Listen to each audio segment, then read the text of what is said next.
Hey Internet, AdoptedMike here, and in this video we're going to take a look at this Thermaltake power supply. This is the TR2 600 watt.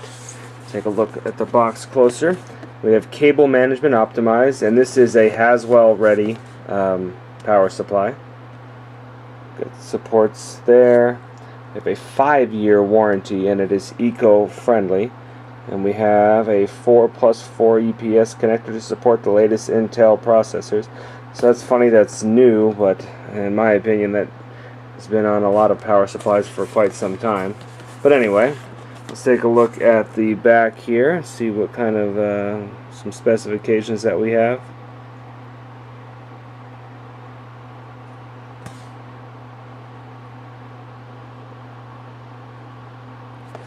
Kind of take a look there, yeah. Let's see what else we have here. 120mm cooling fan, powerful graphics. We've got two 12-volt rails.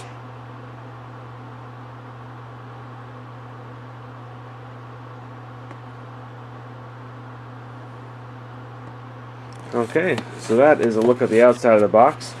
Let's open it up. When we start off, we have a product warranty. We've got the little setup guide here. Kind of describes what we have going on there with the TR600.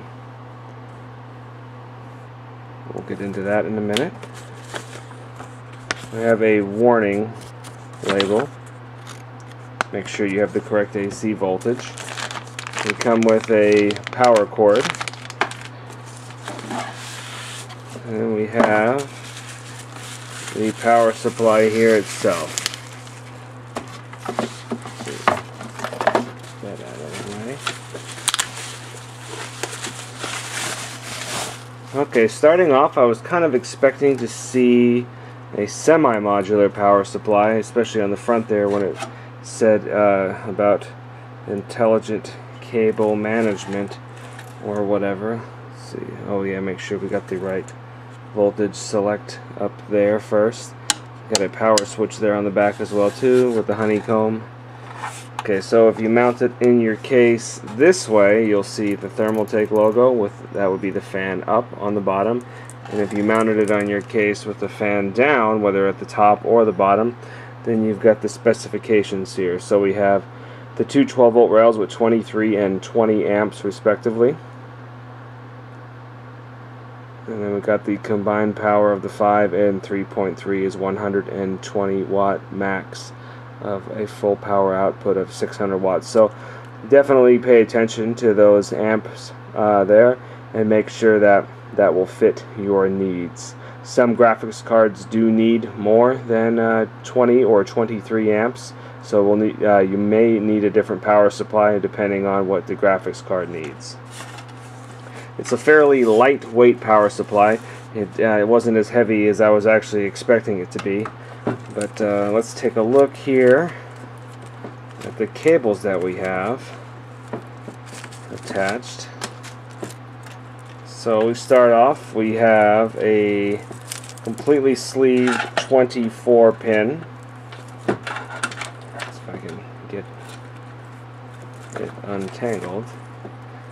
That's you know, low density sleeving, little heat shrink there, fairly flexible 24 pin there, and none of the other ones are sleeved, unfortunately, but I knew that going into it, so definitely keep that in mind, because it may retract from the build that you're looking for, specifically if you know, are a neat freak or have a nice side panel window.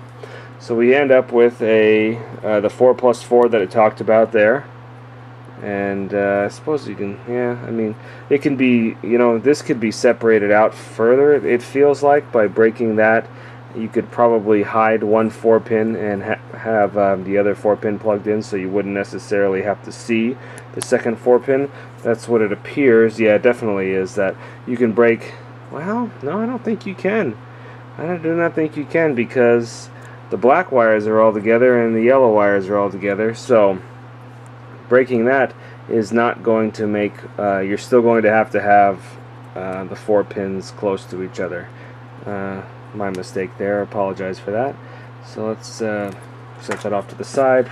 Moving on, we have, stay over there, we've got a Molex connector here, and it has 1, 2, 3, 4 Molex and a floppy on that guy. And now we move on. We have a 6+2 and a 6-pin connector all in one, so those are kind of neat. I kind of like when that's done that way. Instead of having 2 cables running from the power supply, you just have one that splits off in a Y.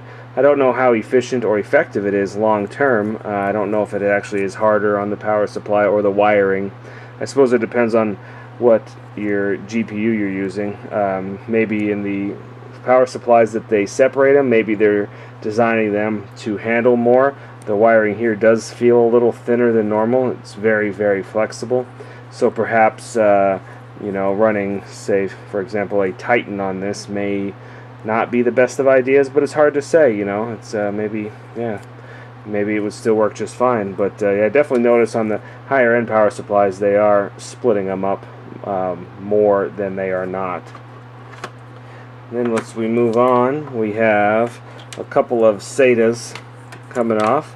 Start with this one. We have 1, 2, 3 SATA plugs, and then on this one we have 1, 2, and 3 SATA plugs as well.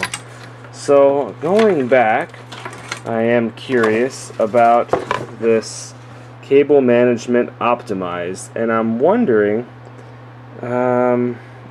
you know, what they're talking about here. So it's kind of interesting.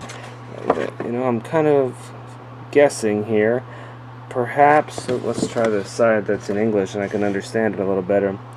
Elongated cables enable enthusiasts and power users to properly route the cables in an optimal location to prevent airflow blockage, significantly improving.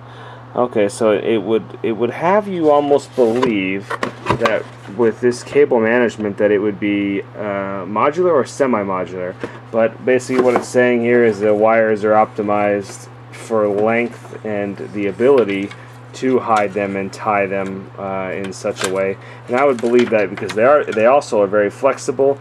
They fold very easily as well too, and don't take up a lot of space. So I could see their point there. Maybe a little misleading, but I'm glad I did this unboxing and overview to show everybody a little bit more about this. Other than that, I bet the reliability of the power supply is going to be just fine. Just depends on your likings as far as sleeving goes. So that wraps up this unboxing and quick look at the Thermaltake TR2 600 watt power supply. That is Haswell ready in case anybody is interested. So, and as always, thank you for watching.